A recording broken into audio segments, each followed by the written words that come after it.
It's the day before VD. Setting dates for that now? Yeah. Video on demand? I go with venereal disease generally. On demand? Yeah. Or Valentine's Day. Venereal. Oh. Yeah. Tomato.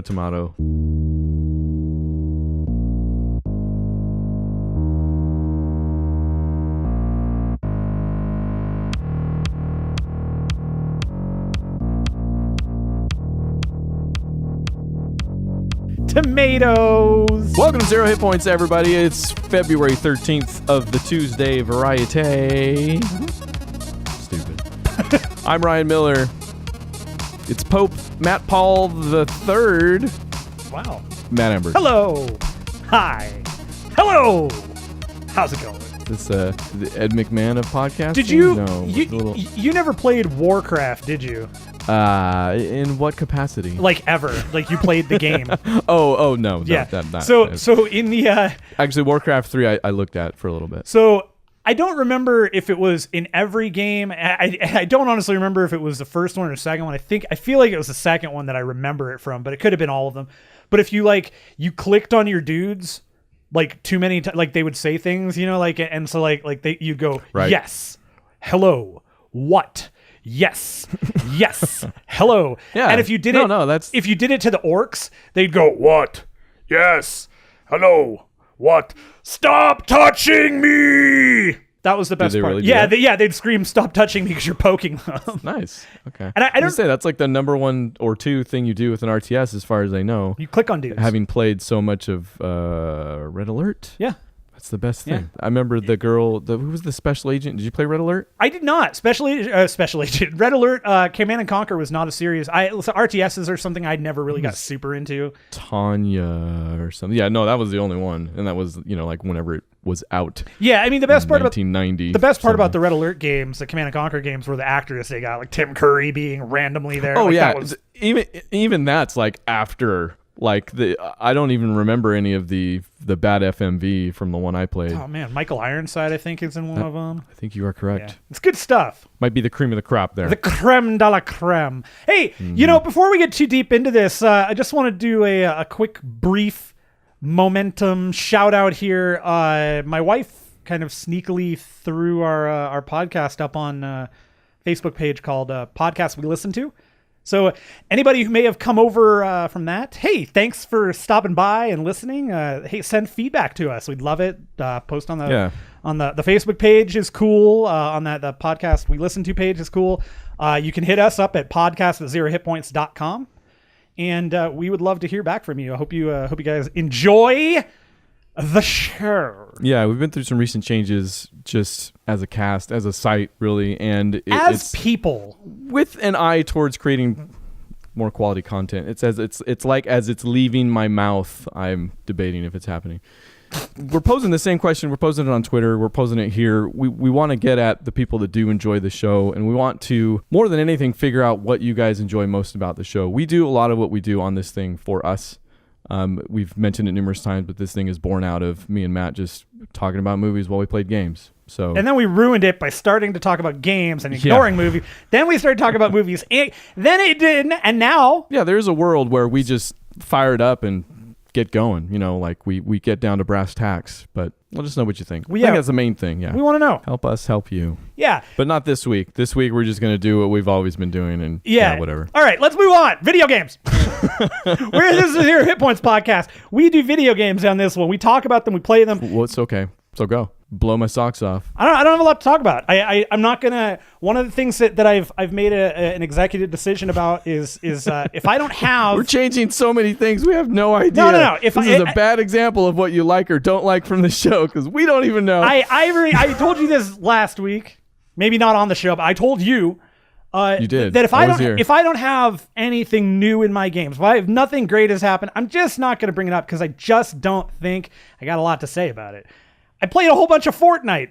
That was great. I love it. Wait. But I don't want to talk about it because there's nothing to talk about. But I didn't win anything. Didn't you have your highest finish? Yeah, big deal. I got third. I got sniped. I died. I didn't win.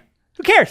You care? Do you care that I got I don't get to hear the story about it. It was a normal game. You know, I just happened to I got set up. I was ready for the end. I had 4 or 5 kills, I think, going into it.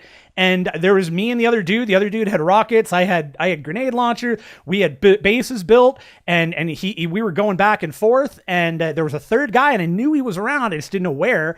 Totally thought he was in front of me with on the other side of the dude. So that dude starts doing other stuff, and I figure, all right, so I'm going to drop out of my base. I'm going to go behind it and go underneath this guy, because there's a little tiny spot where there's a little bridge and some raised area that I could get up behind a wall. So I drop down, start building my base back up to the side, because there's some things there. And as I'm building my base, I'm just kind of casually going slower than I should. I've got my base in front of me, the walls in front of me built. Dude was off to my right, and I wasn't even moving. He had the easiest snipe shot in the history of sniping. The guy was 20 feet away from me, and I didn't see him because he was behind a wall. He was behind a rock. He hadn't built anything. He hadn't moved the entire time me and the other dude were fighting. I kept looking, never saw him. So yeah, 3rd place. So that guy did end up winning first, though, which good for him. The guy that got you? Yeah, and I was cheering for him.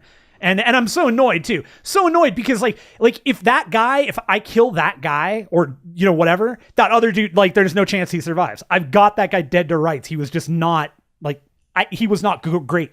I was better than him. And that's I freaking focused it, and I just blew my head off, and I hate myself, and so I don't want to talk about it. That's why I don't want to talk about it. And we're not going to. But now that you mention it, you've played this game more than I have, so I have. My frame of reference is more Battlegrounds-ish, but I have been impressed with Battlegrounds, how much I haven't been sniped, I guess. I don't remember, it's been so long now since we've played Fortnite, I don't remember getting sniped a bunch there either. Is that something where that was my main fear about either one of these games, is that it would just turn into a Battlefield, you're just getting sniped most of the time. It happens a lot, closer towards the end of the game. I see it all the time. You'll see, sniped, blah, blah, blah. I don't see it as much in Fortnite for sure, because people build and you can build and kind of balance against that. I hate it when it comes down to just who's the best sniper, because it's not me, because I don't like to do that. No, I hate it. So, and I'm significantly terrible at it. So cool. Yeah. Let's not talk about 3rd place. I hate everything. They did release all their Valentine's Day stuff, which is my aesthetic is pink and hearts and all that crap. So I did buy, I bought the emotes that came out where you're making heart shapes and all that. And then the skin is a big, you're basically a furry. You're a big pink bear. It's a great skin. I really like it, but it's totally useless in game, because it's you're bright freaking pink. And on top of that, it's a furry outfit. So the head is slightly enlarged, which in game, does it change the hitbox? Yeah, well, at the very least, if it doesn't change the hitbox, it makes it definitely changes the visual, because you can see the ear popping over a freaking rock that you normally wouldn't see somebody hiding behind.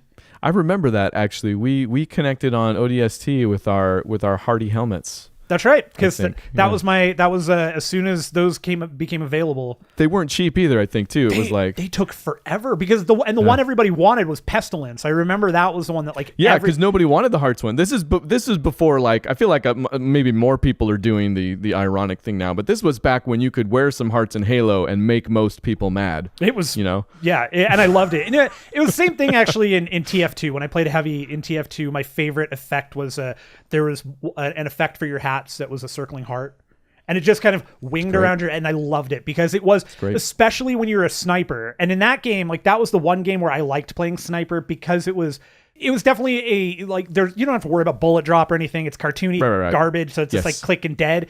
But getting that zoom in on the guy who shot you while he's waving, and he's got the heart halfway around, it's just the greatest. It's good stuff. Yeah. Hearts. Who knew? That's it. Okay. I also don't have much to add to what I've been playing. S'mores Battle. S'mores Battle. I don't even have the correct title to add to what I've been playing. Star Wars Battlefront, PUBG. Basically what happens is I play Battlegrounds until I get tired of not winning, and then I go play some Battlefront. And then you get tired of a bad game, and then you go to sleep and remember, I hate everything. No, I'm having limited amounts of fun with both. They are somehow complementing each other. It's more space battles. Like I said, I'm still working my way through some of the challenges and stuff like that, which are easy to have fun with. But the space battles are maybe the strongest point of that game so far. So no complaints as far as that goes. Definitely complaints. Okay. But yeah, the maybe biggest thing and most fun I had this week, I turned into kind of a mini stream. I got this email maybe like a week ago. That was exciting. I liked watching the stream for you getting. You're just sitting there refreshing your email. You played that game? Yeah, it was good. Oh man, it's great. And then I deleted it. No, from I'm signed. You sign up for UPS, and the thing they'll do is whenever they just see a package that's coming to your address, they'll send you an email like package coming. You're like, oh, it doesn't tell you like who really. Good. Especially most of the time when it's like a delivery. So you just get like all worried and stuff. You're like, you got the couch moved in front of the door and you're like sitting over it. You're playing real life PUBG. The door there's a knock on the door. You've got like a little thing that like you reach out like a stick. Mm-hmm. A little bomb robot. Yeah, and you gotta like open the door and you're like peeking. What the hell do you have? Well, they had my Super NT. It turned out. Super NT. What does NT stand for? Yeah. Network technology. No. Nintendo taker. I don't know. Thief. Nintendo thief. Yes. No. That actually getting warmer. Last year we talked about how I bought the Analog NT Mini. Mm-hmm. So they've been rolling with that NT for a while. It probably is Nintendo. They're probably trying to evoke that.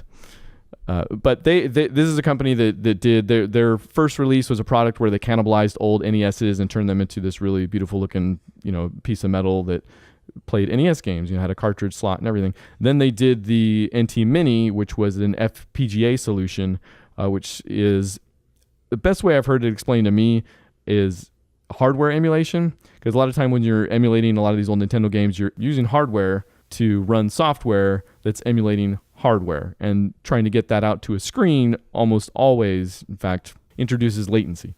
So, which is unacceptable when you're playing a lot of those games, obviously. Yeah, especially those old school 8-bit, right. You got to make the jump perfect, and if you don't, you're dead. And right. What's a continue? So, Ghosts and Goblins. Yeah, well, the FPGA allows them to essentially change the hardware in a way that's directly emulating these old systems. Right now they're divided by 8-bit and 16-bit, Nintendo, Super Nintendo. There have been some hacks released for the first one, the NT Mini, that allow you to emulate.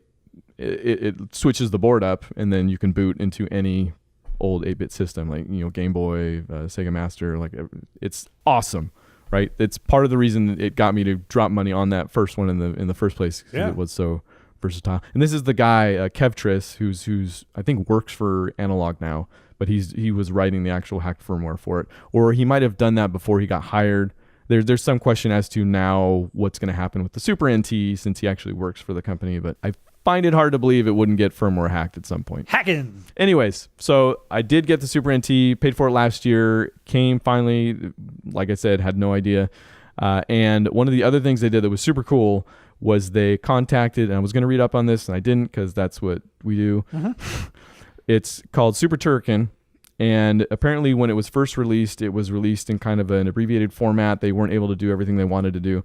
So they got, it's Factor 5, which isn't an unknown developer. They did, what was the... They did Rogue Squadron, which was like the best freaking, that was, your Battlefront 2 sucks in comparison to that. Like freaking 1998. That game is 10 times better than whatever space crapple they've got in dice making. So not unheard of, and really cool that they found these guys, went to these guys, or I don't know how it happened. They came to each other and were able to release a director's cut of this Super Turrican game. Yeah, that's cool. So that was the first thing I booted up when I plugged this thing in. And the stream, I will put it up actually this week sometime. I tried to be a little bit informative. It was the first of futzing for a few with Ryan. It was good. I caught moments of it.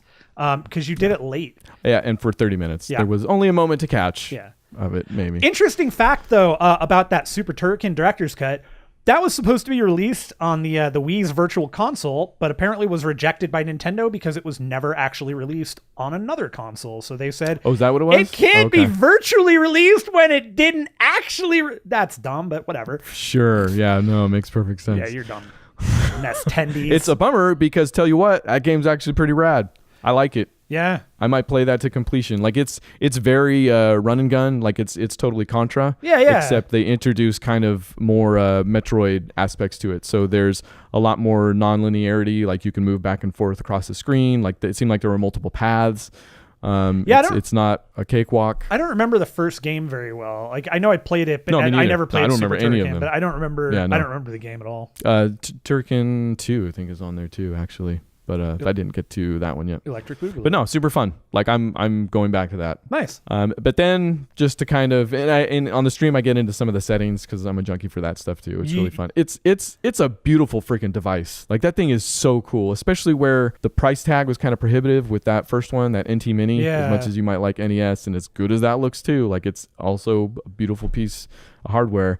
This thing, it's under 200, I think. It might be 200, or depending on if you get the controller or not. So does this only Super Nintendo, or does it also do Yes. Nintendo? Like, so that's it. Okay. Yeah, I don't know, because I know there was a difference between NES and Famicom cartridges. So the NT Mini will take both of those. It has 2 slots. I don't know if there's any difference between Famicom and Super Famicom cartridges. And I think that's why this only has one. But only Super Nintendo in general, like Yes. so no Nintendo backwards compatibility or anything like that, right? No. Doesn't come with that Okay. other slot. No. Yeah, I mean, and it's Worth it. It's so cool that Micah has one.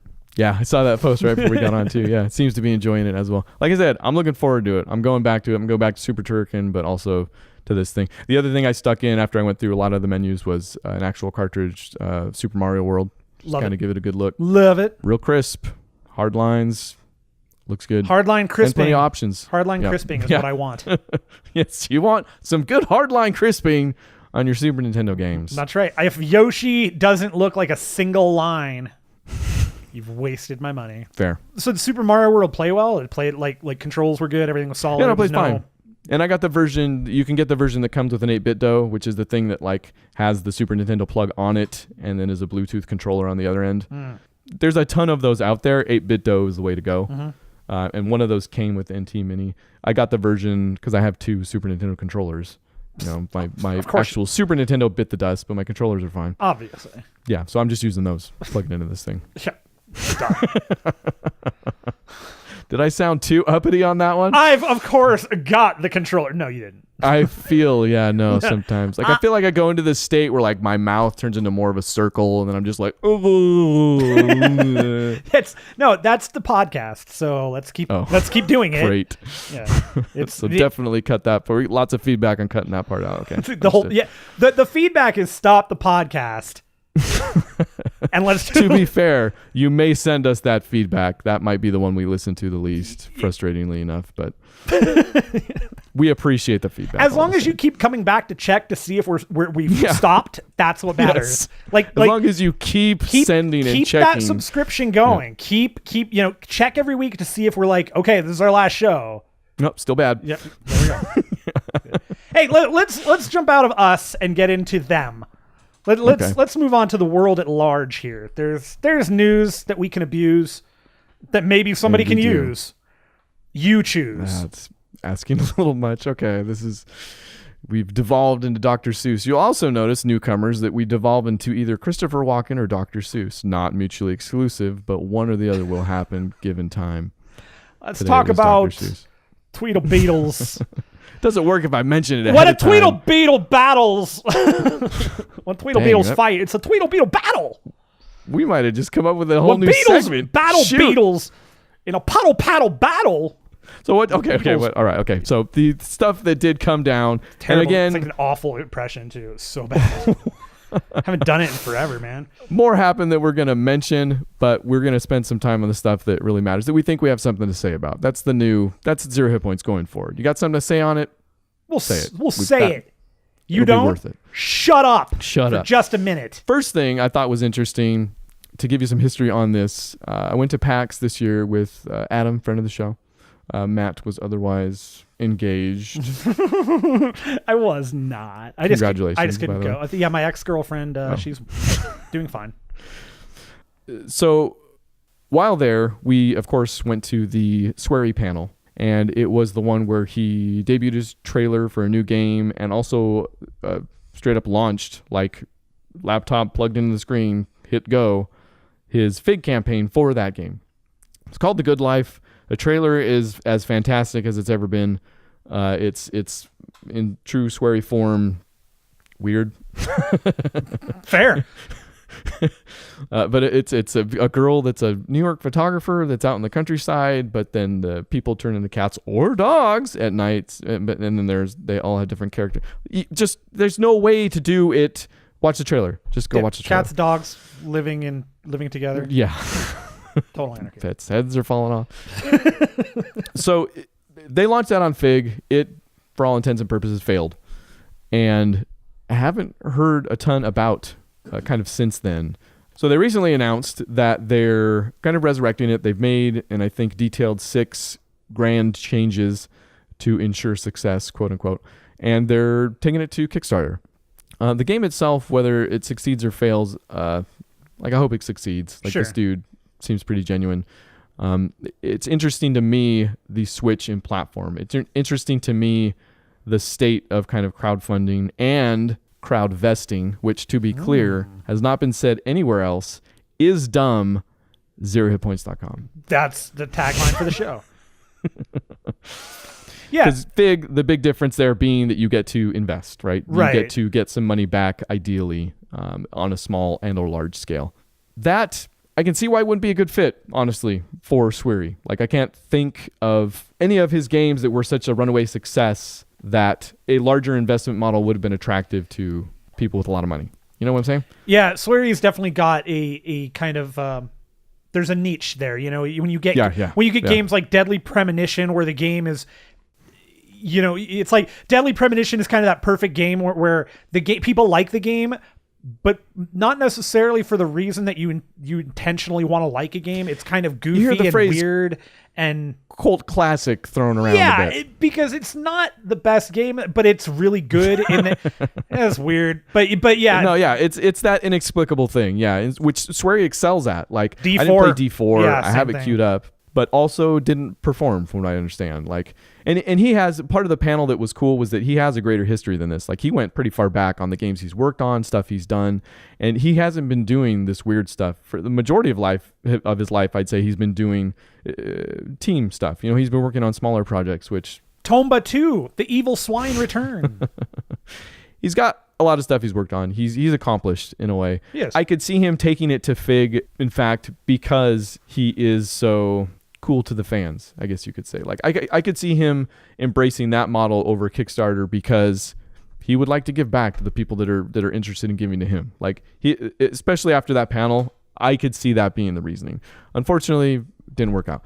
So now we're on Kickstarter, and the first thing we should probably mention, and I'm not looking at any numbers here, but I'm guessing that Kickstarter has way more of a user base. Like, there's way more people using Kickstarter than Fig. Sure. Right? Would you agree? I would definitely agree with that. I mean, also keeping in mind Kickstarter has more breadth to it too. Like, Fig is it seems to be focused mostly on video games, whereas Kickstarter, you've got movies and board games and everything, kind of random inventions, you know. The suck cut is real. You might get some crossover though. You might get some people that are on there to look at the most current board games and see, you know, something that's out there by Swery. So yeah, that number one, sure. I'm also interested in if it's kind of the more non-committal nature of Kickstarter is more attractive, which is interesting to me because I feel like from the beginning there's always been this question of, you know, you contribute to something on Kickstarter, you're not guaranteed anything. Right. And that was kind of a, you know, this might be a bad, you know, something. With changes like this, I'm wondering if that's a good thing. Like, people don't want to think that they're investing so much or that they're, you know, looking for a return or this, that, and the other. They just want to, you know, hit the $5 button or something like that. Yeah. And I think to that point, I think you're hitting on kind of exactly where I was where I was headed for it, which is that, number one, when you're investing in something, right? Like, it's that $5. What does that get me on an investment? My ROI on a $5 investment for a massive video game like this is going to be, you know, 40 cents, if anything, or whatever. That's true. Whereas, yeah, so you don't have to worry about that. It's a non-issue. So it's not that, okay, I want this game to come out, but I want to invest in it. I don't want to just spend $5. I want to make something back on that, so that's going to increase the amount of money you maybe want to spend. Whereas with Kickstarter, it's laid out in such a way that, look, you give us $5, here are the tiers of crap you're going to get, this is it. That you don't have to worry about it. You're either going to get it or you don't. And that's that. It's gone. It's kind of like it almost becomes an out of sight, out of mind thing. And I think crowdfunding as a whole seems to have kind of normalized in that for a lot of people, it's just buying the game, right? Yeah, and in so many cases, there are situations where the game is going to be released super early on Steam or whatever, and then you paid your $15 for a $60 game, but you got the whole game. Cool. All right. I get that. That's fine. I've certainly done that. I've certainly kickstarted things and put money toward. Hello Neighbor is a great example. It was the funny thing about Hello Neighbor. That wasn't a game that was kickstarted. That game was there was another game made by the same developer that was kickstarted. That the access to Hello Neighbor came with it. It was because it was still closed alpha. I bought the other game. About that, actually. I bought the other game to get into Hello Neighbor. I don't care about the other game. which for all intents and purposes, like that other game looks like fun. It's I can't remember what it's called. It's made by Hackjack, and it's like it's a physics game where you've got like you're on bikes and stuff, and you can fall over and whatever. But that's not the know. So I mean, Kickstarter does that other thing too, where that's. I don't know how much Fig is doing that, but again, with Kickstarter, $5 access to other games, Fig $500, hopefully getting an ROI. Right. Which means I think it's smart for Swery. Like I think he's going to find more people. He's going to find people that are more comfortable. And when you mentioned that the game is called The Good Life, I immediately keep thinking, is Ted Danson and Kristen Bell in this? And then they're not. And then I'm bummed out. No, that's The Good Place. Yeah. The Good Life is actually probably not even a side project anymore for Tim Kasher, the lead for Cursive. Oh, see, there you go. All of the hot references. They are flamingly sparkling. What? I think I just had a stroke. Gotcha. The only other thing I thought worth a mention had to do with our capper that we put on the news portion last week, where we talked a little bit about steps that mostly Blizzard was taking at the time to address toxicity within Overwatch. And we kind of went into the things they were accessing. They said they might dive into social networks a little bit, that they might use avenues outside of the game to address toxic players or police toxic players even. Right. And go back to the show, check it out. We had a fun discussion as far as that goes. But it turns out it was far from over because Twitch also released some new guidelines this week. Not incredibly dissimilar. They did also speak about addressing behavior outside of Twitch. The quote that I pulled from there, and these are coming from blog posts on Twitch, you can go look, but there's also, they did interviews and they've been very open to questions from Polygon and Kotaku. But apparently he says, quote, if a streamer uses other mediums to send targeted harassment or hate toward another streamer, it will consider those actions a violation of Twitch's policies as well, even though the activity didn't happen directly on the platform, which that's obviously somebody's trying to circumvent terms of service of the site or what have you, the rules of conduct and all that. Yeah. And I think what's kind of interesting about this in general is that there is, on some level, for a lot of streamers and a lot of people playing, there's some form of like entitlement where some of these policies they're jumping all over, like you're ruining our streams and this and that. And it's like how can you police this like that? Well, let's not forget that Twitch is a company. Right. Twitch cares about the faces that they have saying, come see our site. So like you mentioned, on top of that, the now that Twitch is looking out into social media, they've some of the policies that they've changed are things that you would have expected to kind of be there, but they haven't been because we're still in the infancy of this thing. The streaming thing is still very much, and we're in the infancy of it, and we're still codifying things. Like very a much lot of so. it's been unspoken. Yeah. And there are things that are coming up, in particular, using quotes, clips to make fun of other community members, calling streamers names like Cam Girl. That's going to be that legitimately was called out. That phrase Cam Girl was called out. Submitting false reports against streamers and telling users to kill themselves. All of these things are now officially against TOS. So I have a multitude of questions surrounding all of this. Because and there's even more to it. My first questions here come down to, all right, so is this actually going to apply? And I think I asked this last week. Is this going to apply to everybody across the board? Or is this going to be like YouTube, where if you have X amount of subscribers, you're fine. You're okay. Dr. Disrespect, you're okay. Ninja, you're fine. And I'm not calling them out to say they should be, anything. I'm just saying those two guys in particular right now off the top are the two of the biggest streamers. Summit, you got all these guys. Yeah, no, it's a huge concern. Right? Like that should be the number one question we're asking, is that are they going to let some of the people making them the most money slide? Right. And then the other thing that's kind of happening with this is one of the changes that they're making is that they are going to hold streamers responsible for the community. That's that's another one that goes back to that, like, how far is too far and how does that work? Because this comes down to a basic question of, if a streamer is going out of his way and saying, here are the rules, and they're calling those people out that are, inappropriate stuff, racist stuff, misogyny, whatever's against the TOS. If those streamers are actively calling that stuff out, actively banning people, actively trying to moderate chats, like, and Dr. Disrespect's a good example of that. Like, his chat is nuts. How do you, and even he's also one of the biggest, like, more is going to come with bigger. Absolutely. Right? Yeah. Absolutely. But he's also a guy that is under fire right now for doing a racist stereotypical voice. Right. And whether or not that should that be an issue? Because that right there, what he does, that's against his TOS. Because at that point you're mocking and blah blah blah. Does he get pulled for that? Does he get suspended for that if he does it again? And that gets deeper into the weeds because he's playing a character.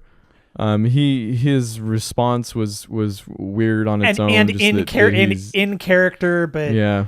But it does come back to that, like, so let's say he's a guy that is calling everybody out. He is moderating his stream. He is doing all those things. His community still goes to somebody else's stream and just, they brigade it. So he's going to get busted for that. Is that the right thing? I kind of, like, I'm back and forth on this one. No, I mean, you got to hope they're judicious with that, right? Right. But then it becomes a point, like, so what I'm finding interesting here is that Twitch people are freaking out about all these rules. All of these rules, for the most part, have existed on Mixer since day one.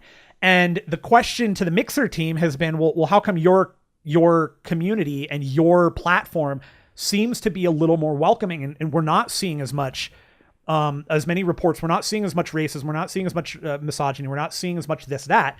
And the Mixer team is kind of coming out and saying, well, we've had these rules in from day one, so it wasn't a change for us. We came out and said, you do it, you're gone.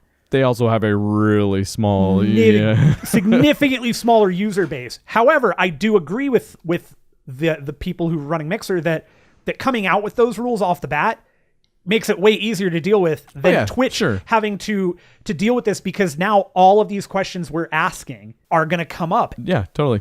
And this is what you run into just inevitably with codifying, like, because you cannot codify everything. Right. There's going to be some amount of interpretation, and there's going to be some amount of, well, we have to put this in here so we don't get sued type thing as well, like. And again, the interpretation thing, that's another one of those bits where it does come down. And that's what we talked more about last week. Yeah, the question becomes, who watches The Watchmen? Rorschach. I like Rorschach. Night Owl. Okay. All right. So that was playing some catch up with last week. It's worth putting a cap on a cap. I don't know. So that was the recapper. Let's get to the capper and finish out this show. Recapper. I like it. Did we figure that out? You did. Yeah. You TM'd it. I am being sued. I just got served a notice for saying it. It's in my TOS, man. Sorry. I never read those things. But Vostok Games, which contains apparently a bunch of ex-developers of Stalker, everybody loves it, and more recently Servarium, but they've announced a new Battle Royale game. They're calling it Fear the Wolves. I'm terrified. And it sounds like it has some interesting things in it that we will talk about, but in the context of the capper here, our fancy finale, it had me asking questions about the future of Battle Royale, the maybe current state even, and what we kind of see that being both in terms of this game, where this might fit in, but where we might fit in most of all. Sure. I see two avenues, and you can take a run with either. All right. Number one, we're going to see and have seen, Battle Royale, the game, Fortnite, I guess, the game, most indicative of everybody's going to put this mode in their game. Definitely. Number one, that's what's going to happen. It's been happening. It will happen. I think Battlefield is the other one. There's a rumor that that's getting its own Battle Royale. Red Dead Redemption 2. I don't know if we even definitely talked getting about one. that. Yep, that's definitely getting one. Or that was previously Rumored it's getting one. Not rumored. That was absolutely announced and confirmed. That's happening. Would be the least surprising one, considering everything that they've done with Grand Theft Auto Online. That has every mode in it as well. And actually, to be fair though, I do think that Red Dead Redemption could offer a really fun and unique version of that. Absolutely, because that is such a game that is like, because of the time period that it takes place. The fact that you're gonna have horses and you're gonna have crappy long range rifles, and you're gonna have six shoot. That's like the cowboy thing is super cool. I'm into it. Yeah. Even Battlefield, like that's, and to the extent these aren't abbreviated modes, because that's where a lot of the questions come in. Is because not every game can support 100-player deathmatch type thing. Well, and to your point, a lot of games can't support it. So there's that.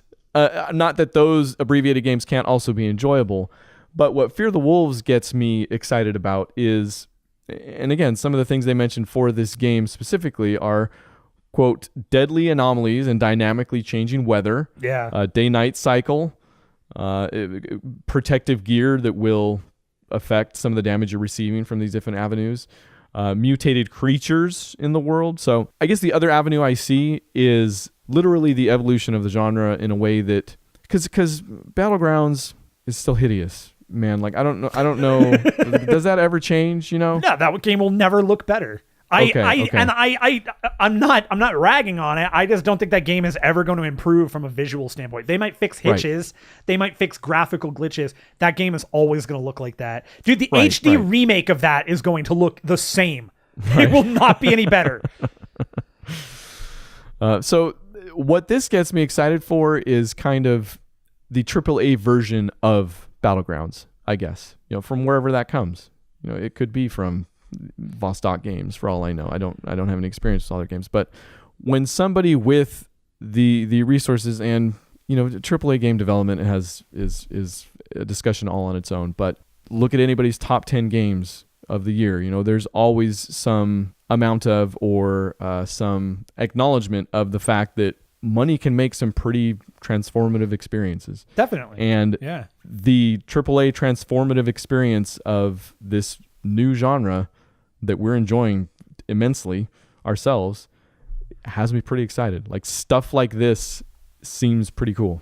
Which is like, and that for me is actually really cool to hear coming from you, because, and this is something for anybody who's new to listening, something that I can kind of like, I'll give you a brief primer on here. Okay.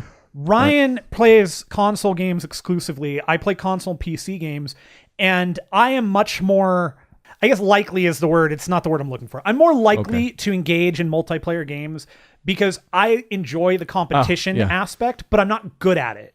I am very middle of the road in every respect. Battle Royale games are no different. And I respectfully disagree, but keep going. And I think, and one of the things that has over the course of the years of us doing this show and us talking and just, I think, growing up and games changing, something that like the PUBG thing for you was from where I sit fairly transformative, because you saw the game. It wasn't the biggest interest, but you were there, you were watching it, and you were kind of, all right, this is interesting. Sure. As the game played more and you saw more, you watched me play and other people, you were like, I'm there, I'm getting it. And you did. Definitely. And you changed the way you played that game, and that gave you a different outlook. So this is cool because for these games, almost universally going to be a multiplayer game only.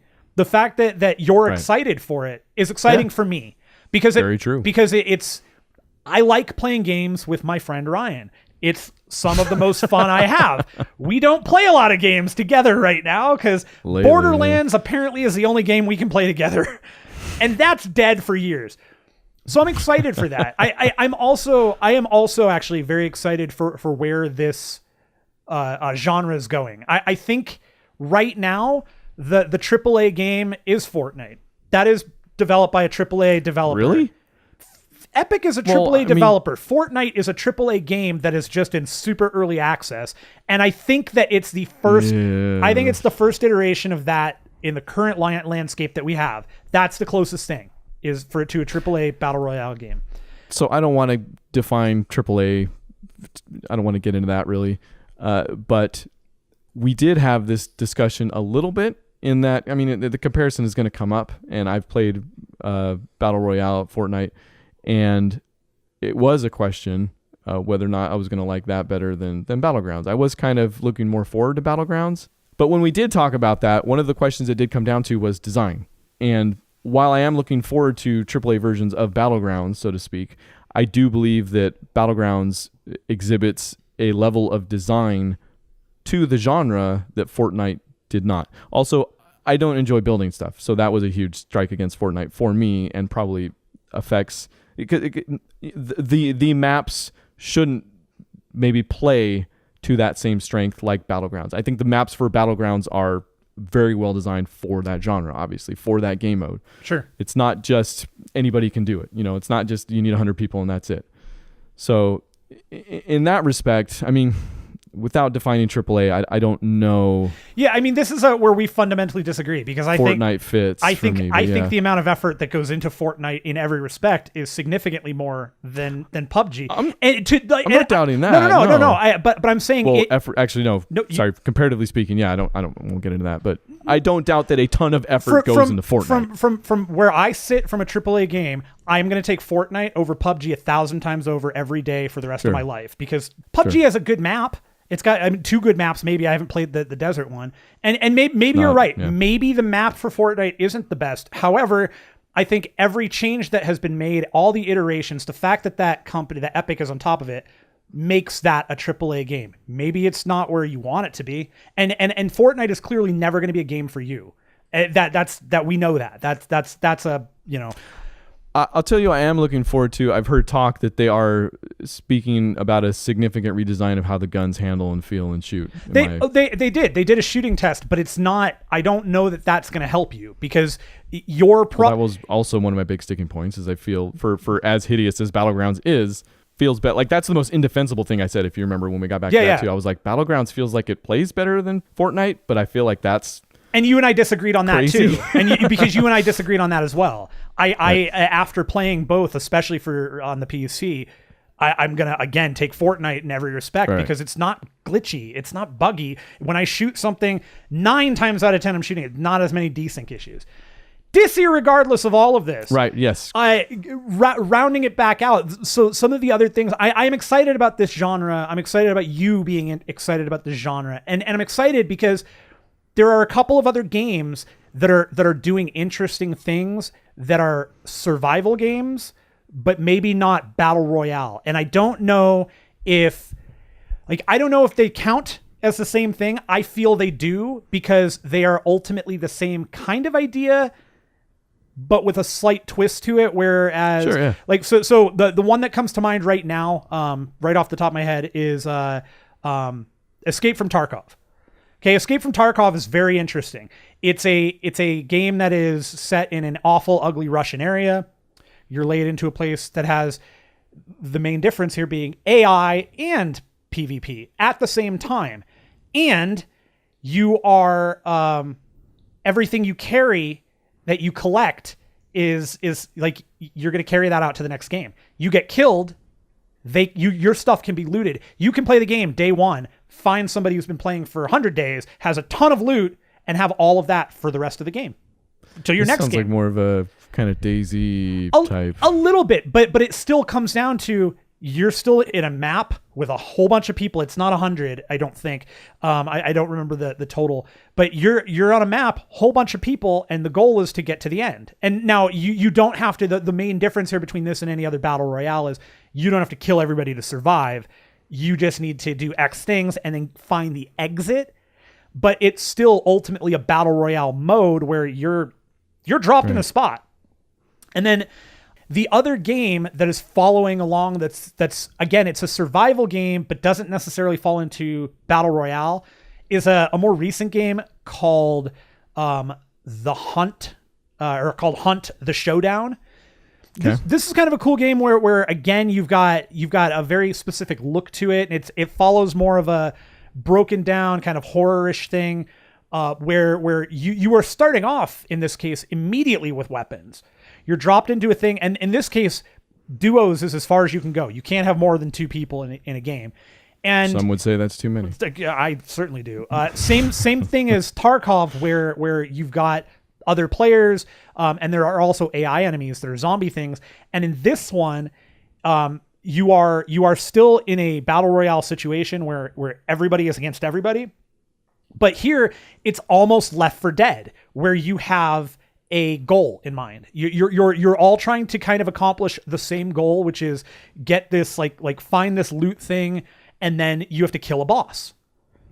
So again, different but similar. Yeah, it's safe to say that Battlegrounds and the genre as a whole is, the shockwaves are still being felt. Like, you're going to get games that are similar and that aren't, and that all kind of borrow and play with a little bit of that stuff. So yeah, I mean, it is exciting no matter where you're coming from. I'm excited for it. I can't wait to see where this stuff goes. Yeah. And seeing the battle royale genre kind of expand and even fork off into other things. That's forking bullshit, and I love it. Fair. Beautiful, beautiful capper. That's the capper. And that's the show. A couple things to wrap up here. Are you going to get any games that are coming out? Are you going to look to play anything new? I am going to be playing something new. It's not a new game. It's new-ish. Okay. Man, this is definitely one of those stupid things where you get into something and you're like, oh yeah, and there's a video game of it. I'll play that. My Horse and Me Too. Dude, how? the My Little Pony fighter. That's it. Oh man, that would be the best. I want a Care Bear fighter so I can be a Don't Care Bear. No, I picked up a WWE 2018. Oh, okay. And so I'm gonna play that. I'm gonna give that a shot. I played the 16 version like a year ago, and it was really confusing for somebody who's never played those games or hasn't played those games since he was 12. Where now the buttons are signicantly different and more, and hell of a lot more. But I'm gonna do that. It's fun. I like it. So I'm gonna check that out. Cool. So look forward to that. I know I will. All right. Also, correct me if I'm wrong. You appear to be, I definitely know you are very involved in setting up the streaming contingent of 0HITPOINTS.com. Yes. It appears that you might have a soft date for that. It's going to be early March, possibly the first weekend of March when I'll kick streaming off again. February being Matt History Month, I just felt like let everybody kind of sit back and enjoy and engage. No? Too far? Let me try that again. Not far enough. Okay. Yeah, I wanted to give some time. I'm still setting things up. I'm trying to get some stuff working with Streamlabs. I'm trying to make the stream. I want to have a stream come back, be at least a strong. Have a strong stream presence there and have a decent setup and make things look good and want to get a strong stream. Want to help? Yeah, we don't want it to we don't want a weak stream. You don't want to have Nobody wants that. Nobody wants an on and off situation. Embarrassing. It's bad. So get your prostate checked, everybody. 0HITPOINTS.com. Hey.